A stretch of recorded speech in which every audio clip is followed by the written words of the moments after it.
আমি শাকির খন্দকার পড়ে শোনাচ্ছি আমার নিজের লেখা কবিতা জিহ্বা পুরাণ। জিভের যত কাজ জিভ পুরাণে গেছেন লিখে চাটাম ভরতবাজ। মুগ্ধ হয়ে শুনি সন্ধেবেলায় সুর করে তাই পড়েন কোনো গুণী।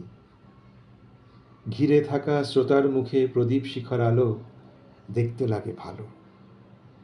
ধর্মকথার মর্মকথা শোনার পরে সবে যেন যায় উজিয়ে আকাশ পানে, থাকে না এই ভবে।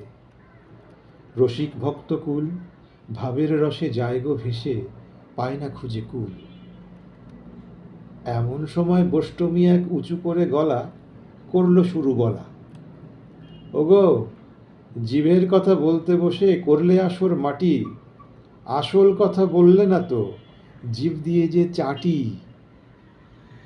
জিভ দিয়ে না চেটে খেলে মনটা ভরে না, না চাটলে হাতের চেটো অসুখ সারে না। চটকা ভেঙে বুঝলো সবাই, আরে বলছে এ তো ঠিক, চাটার কথা না বললে তো জিভ পুরাণকে ধিক।